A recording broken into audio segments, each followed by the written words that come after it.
real. Shout out to the fake. Shout out to that nosy bitch. You better stay in your place. Tonight, we got Mrs. Black Diamond, a very sweet, excited to talk to Queen of Compton. I'm a little nervous. We're going to get into it right now. How you been doing? I'm doing good. How you doing, goddammit? We ain't finna be nervous. Man, I'm doing all right, man. Drink. I see you stay with that drink. I've been checking them out. That knocked the nerves off. I'm trying to tell you, but you don't drink? Usually I would. If I wasn't where I was right now, I'll definitely have me something to drink popping off right now. Okay. So what's going on, Queen of Compton? And why do they call you the Queen of Compton for the viewers? I am the Queen of Compton, self-proclaimed, just like when Lil Wayne said he's the greatest rapper alive. Why? Because he fucking said it. I'm the Queen of Compton because I fucking said it. I created the moniker. I created the term. Nobody ever called themselves that until the one and only, came out with that. So that's why I'm the Queen of Compton. Not only that, I live up to it. I do a lot of things for the city. And that's just that. It's not just about rap. It's deeper than rap. We'll get into that, but I'm the Queen of Compton because I said it. And that's just what it is.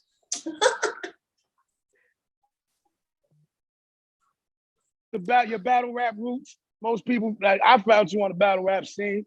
So talk about battle rap scene. How did you get into that? So with battle rap, I used to just be a fan of it. I remember Googling my name, Mrs. Black Diamond. So then I seen a girl with the same name. Her name was QB Black Diamond. I'm like, who is this bitch? You feel me? But I liked her. So I stumbled upon battle rap. I seen two girls going at it. I'm like, damn, what are they doing? And it's just like, damn, I want to do that, but I don't know if I have the nerves to do it. So I was a real big fan of battle rap. I used to watch it before I ever thought of. I used to tell myself, there's no way I could do this. But then I remember my homeboy is Daylight. Shout out Daylight. He shot my first music video. And so he was saying, you should come to this little battle rap function that we going to. I said, all right. So then Debo was coming down. Debo from Queen of the Ring. Shout out Debo. He was coming down to see 8R14. So Active, shout out Active. He from my squad, 2 Crack City Death Certificate. Daylight, all them to tell the Debo, she the one. And I'm looking like, I ain't never battle rapped a day in my life. Don't put me on blast like that. But they did. I didn't even have to rap. I didn't have to rap. They just vouched for me. And I think Daylight, that was a big vouch. And, I kind of had to live up to it. So that's how I got into battle rap. I was kind of thrown in there, but I wasn't going to just be like, no. I was like, okay, well, shit, now I just got to get ready. You feel me? So how many battle raps have you been into? How many, what's your record? My record is debatable, but I'm going to just go down the line. My record is debatable. I feel like right when I was getting in there, warming up, I let the politics of battle rap kind of discourage me, and I didn't like it as much as I enjoyed music. So I left when I feel like I could have kept going, but one day I'm going to return. But as far as my record, MBD versus 8R14, they say 2-1 either way. A lot of people had me winning. So that was technically that was my second battle, but me and Debo got some funk because my very first battle, they lost the footage. And that one was a third. So 8R14, that was a 2-1. Then I battled Beretta Blaze. And that was, that one had me sweating. She did her shit. I would say I didn't win that one. I can't lie. I did not win that versus Beretta. She was just real seasoned. And I'm like, this nigga trying to throw me to the wolves on my second battle. What the fuck? Then the third one, who was my third battle? My third battle was Shotgun Shook, I think, with LA Battlegrounds. And I won that one. Believe I should out of here. You can go watch that. Then I think I battled Fendi. Fendi, that's when my dad died. I feel like I got that one 2-1. I was going through some shit, but I did that. And then my last one was Down Lady. And that was Rookie versus Vincent. She's something nice. I say I got the 2-1, but she did her shit. A lot of people say she got it. She's a veteran, but that was probably one of the toughest ones going versus her, because I was going versus the New York crowd in my own town. They came out to California bitch, we don't give a fuck that you from California. We outside for Down Lady. So then Shuni hopped in the ring, and Norma Bates, I'm still gonna get Norma. She know the vibes. Shout out Norma Bates.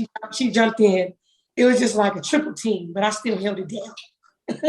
How does it? What do you mean a triple team? How do they triple team you in that? Because I won't say a triple team, but I say I was going versus Don. You know how they be pulling shit out the rabbit out the hat.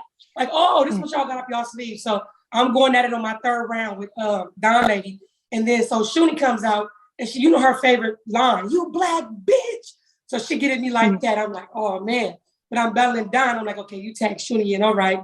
So then, like the last half of Don Lady's battle, she was like, I'm done talking to you. I'm gonna let somebody else get you. Me and Norma Bates, we had been going back and forth online for years.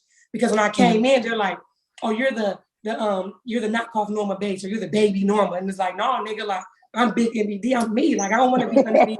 You feel me? You feel me? Highly dysfunctional. I ain't heard, God damn it, I was so mad. They kept comparing me to this girl. I thought she was trash. I still do think she trash, but she a little bit better than what she was. Shout out her. I like her as a person, but I just don't think that her bars is crazy. So I felt like, but back then when I came out, I didn't really understand the structure of battle rap, you know, because you do get some months to study your opponent, you do right. In music, you can write filler or write something catchy and it goes. But in battle rap, it's bar for bar. And I'm like, okay, I'm gonna just say this to kill some time. Then I'm gonna come with the punches. No. And I learned that the hard way. You gotta come punching. Punch after punch after punch after punch. Yeah. So I learned that the very hard way. Why do they call you the little Norman Bates though? What are y'all looking like or something? Yeah, well, that's what they be saying. You know, Norma, like a lot of people call Norma ugly. I don't think Norma's ugly. When I seen her in her battles, I was like, okay, I don't want to be called Norma Bates. She is not ugly, but she ain't the finest thing. But I'm gonna be honest, when I seen her in person, she was the finest thing. I think camera don't do certain people justice. She had a lot of grace, very beautiful Black queen. And I think they was calling us that because we're both chocolate, both thick. Of course, I'm thicker than Norma, thicker. And I just think that was what it was. It was a resemblance. And then our aggression, like she's a very aggressive female battle rapper, and so am I. So I think they kind of like a mirror match type of thing. So I've spent a lot of time, like when I was in battle rap, trying to like show them the difference. Like, no, I'm NBD. I mean, even if you do compare us, please don't call me Little Norma because I'm me. I wanted to make a name for myself. But yes, I think it was the skin tone, the dark skin, and the thickness, you know, and aggressiveness. You know, shout out Team Dark Skin. I know what she go through, so I ain't never gonna, you know, bomb on her. I'm on her side. Battle rap, you know what I'm saying? You said you're not into it right now. You're taking a break from it. Yeah, no, I'm gonna come back soon though. I was supposed to actually come back. Me and Dre Vicious, shout out my PIC, versus some girl named Rock Lee and some dude, I forgot his name, who was supposed to come back. That was gonna be my comeback battle. My godbrother died. I got into some beef in the streets and a lot of crazy shit. So I kind of just was like, let me step back so I can watch my surroundings and see what's going on. Because you know, your head gotta be in the game. You can't be stupid, blindly going out there. You gotta just know what's going on around you. So shortly after that, my brother died. So it was kind of like I needed to just pipe down. But I feel the itch to come back. Like I make sure I'm on the scene. You'll see me at all the events, most of the events. My homegirl RX, Pretty Reese. I don't know if you interviewed her yet, but you need to. She's fire. She's doing her shit right now. So I'll be at all her battles. I help her spar, get her ready, polish her up for the aggression part, for her to, you know, go against her opponent. So I'm always involved in it. But now I'm just I'm gonna get back in it slowly, but for sure. How did your brother die, if you don't mind me asking? I'm gonna talk about this because I'm way too real, and that it's a real big situation going on right now in our community. So fentanyl, like, you know, he's not really a drug addict, but every now and then he'd go up, and it was his birthday. So he decided to boom, boom, boom, and it wasn't what he thought it was. It was that. So fentanyl is killing a lot of people. Yes, it is. And it's in all type of drugs. It's in every different drug. It could be in weed. It could be in ecstasy. It could be in your coke. You know what I'm saying? It could be in anything. And then, you know, a lot of these little young kids in schools, in high school, they're killing themselves on that. You know what I'm saying? So I've been seeing a lot of that. But shit, this could be like an awareness. Y'all slow down. That shit is in everything. It's in everything. But yeah, rest in peace to my brother. He's a good dude. You know, hustle music. He did a lot of things behind the scenes with the music business. He helped a lot of my business go through. So rest in peace to my bro. Good dude, Seymour Green. So you in Atlanta right now, right? I should be in Atlanta, but I am in Compton, California. Right now I'm in Los Angeles. I'm downtown. No, you still live in you live there or you live in Atlanta? I'm back and forth. Back and forth. So tell me about Compton, because you said Compton, Long Beach. Tell me about Compton. Well, Compton is like one of a kind. Like growing up in Compton, it's like pretty much, it's not what, to me, it's not, well, I guess because I'm a part of it, but it's not like the worst. Like they portray it in the movies and like real bad. Like, you know, like you go to Compton, you get shot as soon as you touch down, as soon as you get out the Uber. That's not necessarily the case. A Honestly, Compton is very family oriented. Like if you like say everybody move out the hood, grandma got a house in the hood. Everybody got a grandma that got a house in the hood. That's the family house. It was to me growing up in Compton. Of course, you had your fair share of crime. It was a lot of that. I know, but it was just something that you became accustomed to, you know. So to me, it's just like I did some crime. Now, why would I? Now, what kind of? You know, goddamn real. Don't let the devil use you like that, goddamn it. Don't let him use you. Listen, I've done crime. I've been in prison. I've done a few. I did a lot of years in prison, man. I did a lot of years in prison. Right. So I'm just asking. You ever found your way going down the wrong path? Oh yeah, a few times. But I didn't do no long prison times, but I've been in the joint a few times doing some dumb shit. I have. But it wasn't no place for me. It wasn't no place for me. I had too much to be doing on the outside. So I was like, no, I don't like this. I didn't like it. Yeah. So growing up, so, you know what I'm saying, let's talk about it. Yes. Growing up as a kid, you said, you know what I'm saying, from what I looked up, you researched, you was in foster care. My pops was a drug addict too. He died sober too. So that's why I can relate to you on that. That's one of my proudest moments. So tell me about that. You was around 12 when you went to foster care. You was taken from your mother. How was that experience? Man, that experience really honestly shaped me. You can hear me? Can see me? I can hear you. I can see you. All right. That time in my life really shaped the person I am today. Of course, at the time, it was very traumatic because it was unnatural. You know, all you know is your mother, or, you know, just growing up. So that really bothered me a lot. I was the oldest. I'm the oldest of 4. So just being the oldest is kind of like damn, like what we finna do? So I had to be my sisters and brothers' keepers no matter what. And they separated us. So it was like 2 and 2. So it was the 2 oldest and the 2 youngest. So I just always, it hurt me a lot. It really did hurt me a lot. Being away from my mom, her having to go through a lot just to get us back. She fought 5 years. She did get us back. Most kids, parents just say, fuck the kids. They don't want the kids. But I know it was a strong fight. It was embarrassing, of course, because when they came and took us, it was like the people that got us took because they didn't get along with my mom. And my mom was going through like breakdowns at the time, abusive relationships. She was trying to hold it together, but it was ugly for her. You know, so the people that was beefing with my mom, they went around the neighborhood and got everybody they could get. I'm talking, when the police walked us down, I'm looking at it, it's kind of like, that's why I'm so used to a crowd, because it was just like so many people out there. I didn't hold my head down. I just was like, what the fuck is going on? But now when I think back to it, they really low-key made a mockery out of my family, because it was my mom and cuffs, head down, you know, to keep all of us. And I'm just looking around like friends, everybody looking concerned, but it was just like, you know, it was for their entertainment. Yeah. You know, so that was tough. That was real tough. How far did they move you away from your mother? Well, at the time, we lived in Paramount, so they moved us different places. We got moved around. I remember we were going to West Covina. We went back to Compton. I think the furthest we went was West Covina, and they moved us there because my mom snuck up to the school in Compton. She wasn't supposed to see us, but the principal allowed her to do our hair and give us like backpacks and clothes. And we was getting teased at the time, even though it was beautiful. So we talked about the rap scene. You talked about one, you know what I'm saying? You like to work with Glorilla. What you like about Glorilla? I'm gonna be honest. What I like about Glorilla is like when you hear female rappers, it's what I like about Glorilla is what people held against me for years as a rapper, which is like this gangster bitch talk. It's not like pretty. I mean, of course you say pussy and nigga and, you know, you rap about sexual things, like girly things, but you don't necessarily come like girly like they expect you to or would like you to. Like the voices, they like the Nicki Minaj voice, the Lil Kim voice, even Lotto, she has that voice. But Glorilla has a voice that's like, you know her on any track that you hear her on, but she's coming raw, like real rugged, like real rough. But it's still sexy because she made it sexy. So that, I think both of us on the same track would be crazy. But that's what I like about Glo. I really do. I think she changed the game and created a new lane.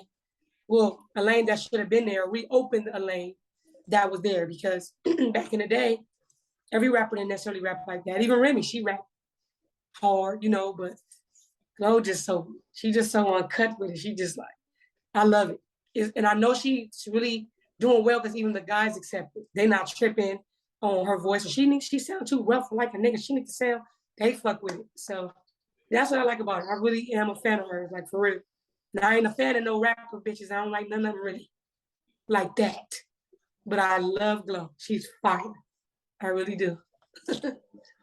So what's next in the music? What you doing with the music? What kind of, you coming out with an album? Yeah. What's next? Been working on that for a little minute. You know, I've dropped a few albums, and usually I've been dropping singles. You know, one I got featuring Compton AV. I don't know if y'all familiar with him, but fire. DW Flame, he's on Wild Now. That's my bro, fire. But it's like, I know a lot of supporters of mine is like, Diamond, we need a body of art. We need some work. So I've been working on this EP, which I turned into an album with some of the songs. So I might do a double EP. I was talking to my manager about it. But it's called the Queen of Compton. I actually had one before it dropped, but not really. Like this time around, like it's making a statement because so many girls and people trying to steal the moniker or just call themselves the Queen of Compton. Like, so I feel like it's the time to go ahead and put it out. So that shit gonna drop soon. I was supposed to drop it in October around my birthday, but putting the finishing touches on it, and I think I'm gonna drop it like January. But I think people. Yeah. So talk about the Queen of Compton. So some of these rappers trying to come for the Queen of Compton moniker. Oh yeah. Well, how do you feel about it? They've been doing it for years, you know. How I feel about it. The old me would be like, bitch, fuck you, we gonna fight, we gonna scrap it out. But I think now when I sit back and think about it, I guess it's flattering in a way. I mean, if you want to call yourself the Queen of Compton, you had to hear it from somewhere. I'm the one who created the term, who even came up with it. So, I mean, I just take it as you a fan of mine and you want my position, you know, but it's deeper than just rap. You can rap all you want to, but what makes you the Queen of Compton? They looking at it from just like rap standpoint, but I'm a philanthropist, I'm an activist. I got Compton City Movement. We getting ready to feed the homeless again for the second year in a row on the 23rd of December. I'm a boss. Like, I'm writing reality shows. I'm doing so many different things. Like, it's gonna take a lot to fill my shoes, but I guess it's flattering, you know. But what I don't like about it is the lack of creativity. Like, I literally sat there and said, all right, everybody rap. What can I do to brand myself and market myself and make me stand out, Mrs. Black Diamond, the Queen of Compton? So when you hear the Queen of Compton, you think Black Diamond. When you hear Black Diamond, you think, oh, the Queen of Compton. Some people call me Queen of Compton. They think that's my rap name. So I put a lot of work, a lot of work, blood, sweat, and tears for years with that. So when somebody come out and try to call themselves that, it's disrespectful because you don't come and say, hey, Queen, I admire your work. I've heard of you. I think you dope.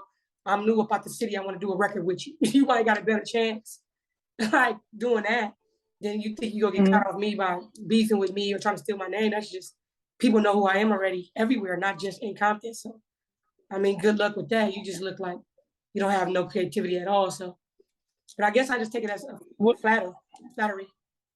What about when you know the diss records that's coming out? This record, I mean, I've done that for years, and I really do this. I can really like. To me, it depends on who's doing it. Like, I was beefing with a young lady. Her brother is a famous rapper out of Compton, and she was doing it before me. And so when she tried to steal the moniker or my brand, it was worth me going back and forth with, because it's like, bitch, I admired you. I liked you at first. So it's not like this new person trying to come and get clout. She already had it. So that one I respected enough to go ahead and go back and forth with. Certain people I don't respect enough or acknowledge enough to ever go back and forth with, because I see it as a strategy to get clout off me and what I've done. If you want to come outside and get recognition fast, just do the work or come out with a hot single, pay for a feature, certain things you can do. Hit me up and say, hey, can we do a record? Don't come outside and try to steal my shit. But I mean, just like Jay-Z said, or was it Drake, one of them, you diss me, you'll never hear a reply for you won't. Like, I don't have time for that, because my diss records, I'm a battle rapper. And a lot of these people don't understand battle rap. There's certain people that say, you let them say it about you, you didn't fight them. Like, it's a culture, it's an art, and you got to have the mindset for it. You got to be able to handle that. And these certain people, they can't. If you say any little thing. You ever had to fuck something up? You ever had to fuck something up? What you mean, physically? Yeah. Yeah. But not over the name, just with the rap shit, where people like certain bitches don't know, like, keep shit rap. That's what people don't understand. When you're looking at all these deaths right now, rest in peace, Takeoff. Nipsey Hussle, P&B Rock. You looking at all niggas is dying for less. And then, you know what I'm saying? Like females coming in the game, don't know, understand how to keep it rap. Niggas is dying over this. So you got to keep it rap. And a lot of times niggas die because of bitches. So like, I know to keep it rap because it could get ugly. You know, I didn't choose to be a full-time gang member and shoot niggas in the street. I chose to be a rapper and also an activist and a philanthropist. So I can't just be outside acting ignorant like I used to. You feel me? Like when you say the Queen of Compton, it ain't like, oh, I'm out here cripping and busting on bitches. That's back in the day shit. Now it's different. You got people watching. I can't be a hypocrite. I'm giving to the homeless and then I'm in the streets busting guns and going to jail. I can't do that. You feel me? But somebody that don't understand the game, that's trying to get in it, coming outside just busting blindly, they got a lot to learn. You can come for me all you want to, but you ain't worth the clout. I'm not giving you nothing. They didn't give it to me. Like, there's levels to this shit. There's calibers. Like, if I've never heard of you, I couldn't Google you before me, I'm never going to give you the time of day. Facts. I dig it. I understand that purpose. How was it performing at Drake's? How was it performing at Drake's party, man? Surprise birthday party, you was battling. How was it performing like that in front of all those stars and doing your thing? That shit did not feel real to this day. I can talk about it, but it's like, was I even ever really there? That's how unreal it felt. I swear, it seems like a dream, but that shit really happened. And I can't even tell you I was nervous. It was just, it's kind of like I was floating. It just didn't seem real anyway. So I really wasn't nervous. I'm talking about Drake, the French Montana right there whispering and laughing. And I swear to God, you go look at the little video of Drake. I seen Drake. He whispered to him like ass, like she got ass, like ass. You know, I'm like, oh my God, when I look back, but I'll take this. I remember when Diz hit me up, Disaster, shout out Disaster. That's my squad, Crack City. He's just like, I need MBD, I need Miss Black Diamond. I'm like, what the fuck do he need me for? Like, he's our squad, but he be so busy. He's like one of the big guys. Like, Daylight used to be our squad. He don't just come for you. So if he come for you, it's something real big. So I'm like, why do he want me? Like, what the fuck? So he like, man, Drake party tonight, and they want us to battle rap for him. I said, look, bro, what? Like, I want to do this. But at the time I was doing bad, I was struggling. I was homeless, just buried my dad, and I was doing hair for like $50. And he like Diamond, we finna get some bread. I said, look, fuck the bread. You said Drake and all them, and Jamie Foxx and Taylor Swift, all them niggas, oh God, let's just do it. So we did it, but he was the one nervous. Disaster. This nigga in the car with a suit on, drink, throwing back liquor shots. So look, because at the time, Diz was Drake's favorite battle rapper. I don't know, now Drake is involved, so I don't know if he's gotten new favorites, but he loved Diz. So it was just beautiful. It was crazy because I remember Diz saying, we can't bring nobody with us because this is like exclusive. And I'm like, all right. But then when we got there, Drake's like, yeah, you know, open bar. I'm so ghetto from the hood, I didn't even know what open bar meant. I don't even know why I didn't know that. I think he paid for all the drinks. All we had to do was just go get them. Me like, no, the drinks are free. Just go ahead and tip them if you want, get your drinks. You can invite anybody you like. Drake told me this. I'm like, yeah, okay. But it was just crazy, even for when they paid me the money backstage. Like, look, this how much it is. He got a big chunk. I ain't gonna talk about here. Me, I got a good enough chunk. I wasn't tripping. I'm talking at least some thousands. So then the lady like, okay, y'all finna go out there. I'm like, then he didn't even know. Struggle was real. Drake had no clue. This was clearly a surprise for him. So when he seen it, it's like a very formal party. And like, these motherfuckers is tearing each other up, like in front of us on a high level, like everybody's sitting eating dinner and they turn around and it's like, hey, yo, bitch. And I know everybody like, what the fuck is going on? And we going at it. So I know it was like, it was crazy. It was one of the best days of my life. I never forget that day. They sent me a limo to Gardena. You know, I was like, wow, this is really my shit. This is limo. For me, okay, cool. I'd have took the bus to that motherfucker, but I'll take the limo. Oh God. So what did you do after that? After you battled, how was it? What else you do? You party? Yeah. I just stayed there. I had called my sister, like, man, Kershaw, get your big booty ass over here, celebrities, bitch. You could be here too. But I was like, you want me to send the limo? She was like, I'm with my name. Like, bitch, fuck that nigga. We can really get it popping right now. Drake and his homeboy, French Montana. Like, she didn't come though. But I end up just, you know, having some drinks at a bar. Some dude came up to me. The nigga looked like the penguin from Batman. I never forget. He scared the shit out of me. White dude. He was like, how you doing? He was like, Black Diamond, right? I'm like, damn, that nigga remember my name. He gave me a $2 bill. I don't know what it means. Listen, don't start talking Illuminati. I don't know. The nigga came, He gave me a $2 bill. He was just like, you're one of a kind. Here you go. He could have gave me 10, 15, 20, 50. He gave me a $2 bill. I figured that was significant. I'll look it up later. I just never really thought too much of it, but I never forget that. I just drank a little bit. Honestly, I didn't stay too long. I really didn't stay too long. I think even though it was fun, the nerves of battling, because you have to put on a show for Jamie Foxx is right there. Like literally looking Taylor Swift, and he's just looking like, you know, he be looking. Taylor Swift, she's white. She's like, oh, you know, it's like, damn. So I was just like, let's go. I was ready to go home. I really was. I partied a little bit, but I went ahead and went home. That shit was amazing. So you pretty much just did your job and left? I did. I stayed for probably like an hour, and then I left. It was just too surreal to me. I don't know. I was going through it at the time. So like, this was great for the moment, but I still got to go home to reality at the time. I was homeless at the time. So it was just beautiful. I think I needed to take it all in. And I think I couldn't do it there. I didn't know nobody. Nobody was able to come, you know. So it was like, yeah, I better head home. But we had a limo. The limo took us right back. It was just beautiful, man. It was one of the best days of my life. Thanks. So what's the most romantic date you ever had? Most romantic day. Oh my goodness, this is bad. This make it look like, ooh, I kind of think. I don't remember. It probably was somebody I didn't even like. It's probably somebody I didn't even like. The sad part is that the ones that do the most romantic, thoughtful things, you don't even like them, so you don't even remember. Let me try. Let me think. I would say just, you know, the beach, little bonfire thing, you know, cooking food, having some wine. That's real romantic. That was probably the most romantic. Sex on the beach? I had, you know, believe it or not, I ain't done it yet. But I'm looking forward to getting it cracking on the beach with the sand in between the crack of my ass. Bottom line. I've heard all about it. I'm gonna make it happen soon. Thanks. So what's the craziest thing you ever seen or been through? Most highly dysfunctional thing you ever been through? Man, besides my childhood. I don't even want to bring this up because I can't stand this girl. But I know people gonna always bring it up. It's a battle rapper, Coffee Brown. We was beefing with her, me, RX, and SO Finesse. I mean, I'm talking about at least 3-4 years. Goodness.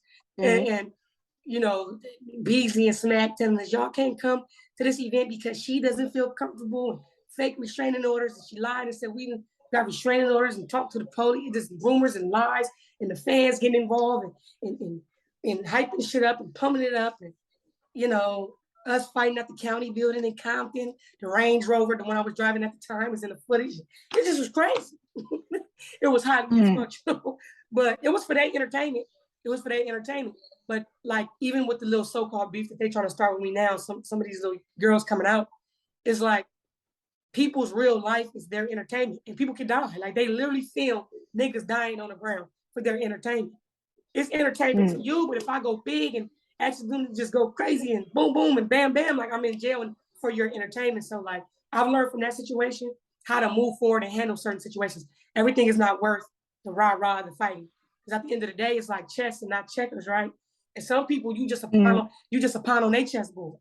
You can just be the queen on your own chessboard. So yeah, so I had to learn it like that. So that was crazy because it lasted for years and it just didn't stop. It stopped now. Yeah, that was stop now. Y'all can be in the same room together. Oh, I won't say that. It's just kind of like, that individual stopped battle rapping for the moment. And I don't know, shit, if they come back, I don't know what it's gonna be like. You know, I said, you know, I'm like this, like, I ain't tripping no more. You can let that shit go, but niggas want to get on the internet and act like, you know, like we snitching and we telling, but telling people to ban us from coming so they can feel safe, you know? So it's really up to them because I feel safe regardless. So 1017, that's your record label, right? It is, but you know, I'll be having some beef because you already know why. Tell me why.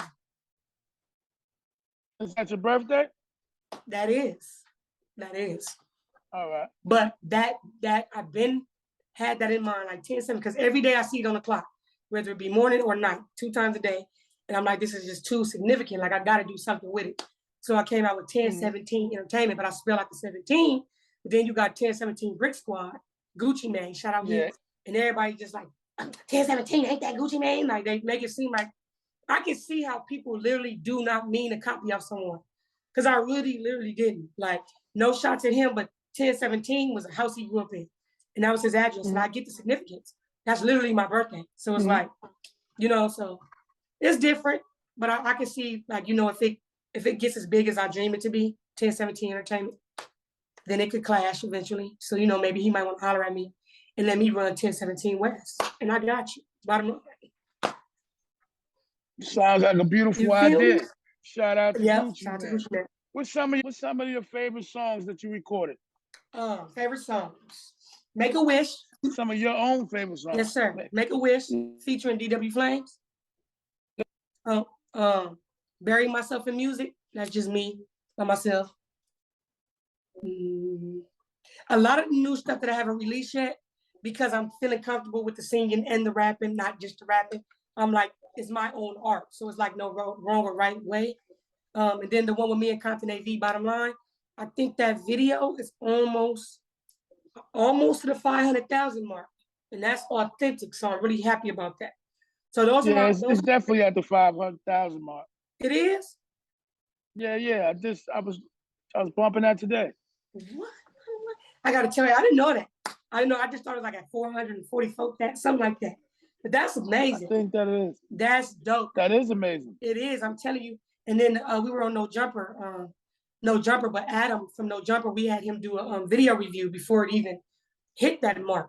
I remember one day I went to sleep. It was like maybe 20, 30,000. And then probably like 6 months later, I checked in and it's like 200,000. I'm like, hell no. It's just been climbing on its own. So I'm happy about that. Yeah. So you have a top 5? Rappers, battle rappers, what? Oh, well, you can tell me both. Top 5 rappers, dead or alive? Dead or alive. I know you're a big Tupac fan. You already know, because he's going #1, bottom line. Because I was a baby girl and he was rapping that shit that's all I knew. So I like Tupac. I like Jay-Z. He's just a master of the craft. Missy Elliott. For females, she just, oh man. Missy. It's a lady named by the name of Shauna. She's a female rapper, hard, DTP. They didn't give her. Yes, I know Shauna. Yeah, they didn't give her credit. She fired. And then Nipsey Hussle, rest in peace. I like what he did. I like what he did. Underground. I like his way, like the Nipsey Hussle way. You know, he didn't have no major deal. He made it. He made it kind of like me. It ain't easy for us. You know, he found his way. So yeah, that's what I would say for that. For battle rap, I don't want to put it in no order, but who do I like? I like Geechee. I think Geechee's dope. He's one of the dopest. And then he represent Compton. Him. Jazz the rapper. She's just jazz. I don't think nobody can do it like her. 40 bars. Fire. I think she is the queen of the ring. What other dudes I like? I don't want to say. I was gonna say Arsenal, but he cool. Hold on, because it's just so many. Just give me, come on, I got 2 more. Ooh, who do I be watching? I'm like, oh my God, he just fired. Danny Myers, because he don't get the credit he deserves. You familiar with Danny Myers, right? Do you believe in a parallel universe? No, yes, I'm not. You are. Stop lying. Everybody familiar with Danny Myers. Do you believe in a parallel universe? Well, if you don't, Danny Myers is fired. Danny Myers in I know who that is. You're right. God, I beat out. I'm gonna keep it West Coast. Beat out, because they be sleeping on this. Rum Nitty. All right, that's it right there. That's it. All right. So New Year's is coming up. What's 3 things that gotta happen for the year to be dope? For the year to be dope. 3 things that got to happen. 3 things that got to happen. For me or just for everybody? For you. For me. I'm talking to you. Yes, got you. This is All about right. you. The mindset must change. If you think it, therefore you are. More optimism versus pessimist. So just to be more positive, because more positive things can come your way. That to execute new endeavors, stuff that you was like that I was always afraid of, like writing the reality show that I'm working on right now, like just pushing the line for that, not being afraid of no, not just sitting on it, become an idea that somebody else done ran with it, none of that, just executing. And spirituality, because that's what I need. I need I need that foundation stronger, as I'm walking through the valley of the shadow of death. I take a look at my life and realize there's nothing left. It's all been this way. But yeah. It's all been crazy. But yeah, just positive vibes come if you think good. So I think everything else will fall into place if you could just kind of do those things. If I could just do those things. For the men out there, you got any weird turn-ons or turn-offs? All the women, if you're into that thing. Yeah. See, when I get it popping, when he in the doggy style, he got to squeeze the cheeks. And I says it. That's you got to palm that out. I know y'all watching. They got to do it. Period. They got to grab it, shake it, rub it, flip it, make it, rub it down. Manhandle it. All that. Amazon. So you said you're aggressive. Are you aggressive in your real life? Or are you just aggressive in rap? And I was told that I was aggressive in my real life. I think that I am aggressive in my real life, but I would like to tone that down. I really would, because I don't gotta be so, you would think I was from New York the way I'm aggressive. Like, what that bitch say? Bitch, what? Like, I don't want to be like that. I want to tone it down and be a lady. So yeah, I am aggressive in real life. Like, I don't take no nonsense. But I am very, like, if people know me for real, they'll let you know, like, Miss Black Diamond, she's really got a good heart. She's really like a softie, but she gotta be aggressive. Like, aggressive is the only reason why I'm here today. If I was soft, I would have never overcame nothing. So that's like my only way. It's the only thing I know, but I don't think now I don't have to be so aggressive. I think I could kind of tone it down. So that's what I'm working on. Tone it down. Yes.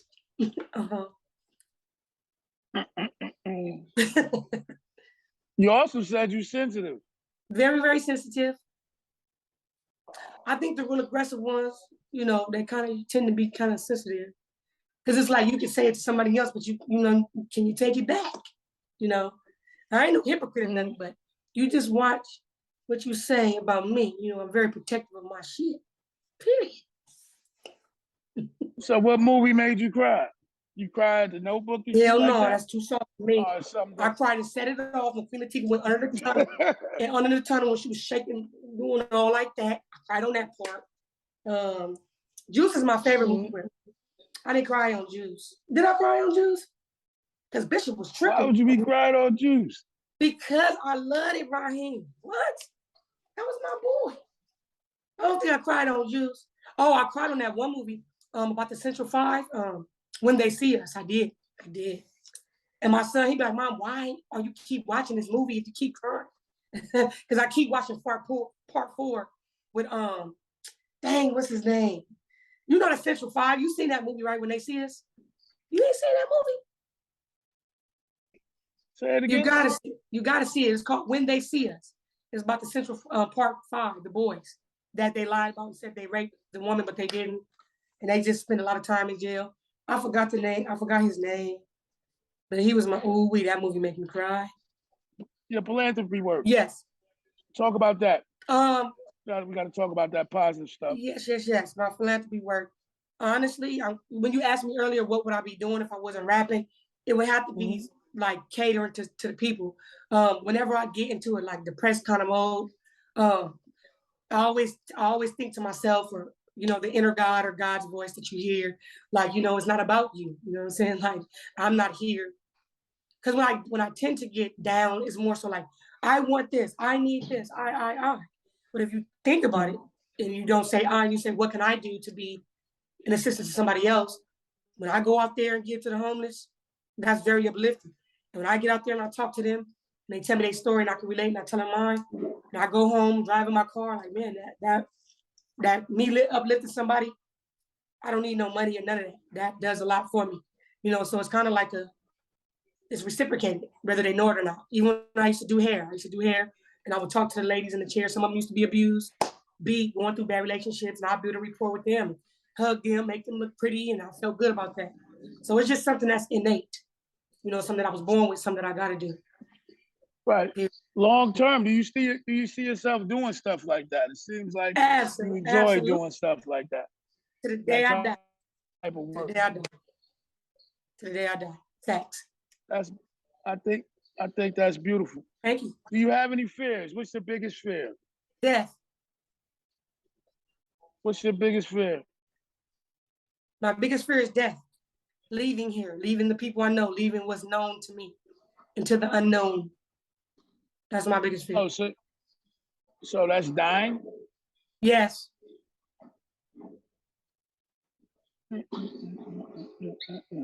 So if you had one sentence to describe yourself, how would you describe it? One sentence? One sentence. I am an overcomer. I am strong. I am a boss. I am a leader. I am a giver. I am a lover. That's it. I am determined. I'll never lose. Never. All right. So what's the perfect day for you? Perfect day. Honestly, a perfect day for me is got to do with music. I hate it, but it is. Music or family. So in the studio recording the song and listening to the after effects when it's all done and mixed and mastered. That's a beautiful day. A beautiful day for me was the video shoot with Compton AV. It wasn't just a video shoot. I made it like a party. So I said, look, these people want to be extras in the video. Let's provide all the liquor. Let's provide all the tacos and the food. And let's provide a party. Let them have fun. Because I wanted that authentic feel. When I see all those people having a good time, they having a good time with me. They're there for me and we all partaking in that. It's beautiful. That was a very beautiful day. All right. Mm-hmm. So, what's your best and worst memories? Best. You already gave me your best. Best. Okay, my worst memory would be when my dad died, and me being homeless at the time. That was my worst.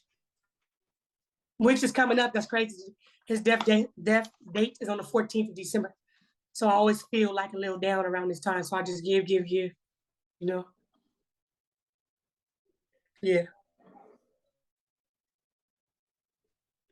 That's beautiful. Thank you. That's beautiful. Y'all gonna celebrate? Y'all gonna celebrate on the 14th? No, not celebrate. Or it's just gonna be... Not celebrate, just give. You know, on the 23rd, we doing the Feed the Streets Part 2. We're going to Skid Row in LA and give, you know? Keep it giving. And that's all I'm gonna do. Yeah. Well, it's been I loved having this conversation with you. Shout out to the real Highly Dysfunctional and plug everywhere everybody can check you in at. All right, shout out, man. I had a great time. I look forward to chilling and coming in the house with Highly Dysfunctional. Y'all got to tune in. Y'all got to subscribe. You're missing out if you don't. If you want to stay connected with the one and only the real Queen of Compton, you follow me on Instagram at the Queen of Compton. All of that. You can Google Mrs. Black Diamond, Queen of Compton, or Black Diamond, Queen of Compton. You Google Queen of Compton, my stuff gonna come up. Music, all that. That's how you find me. And I appreciate y'all for tuning in. Hope y'all got some jewels from this. Thank you. I appreciate you for coming on. I really do appreciate it. It's been a lovely show. We got work to do. Thank you for coming on, Queen. Absolutely. I'll see you soon, man. Like we came to shut it down. I'm like, we came to shut it down. I'm like, we came to shut it down. Nah, I don't need no help.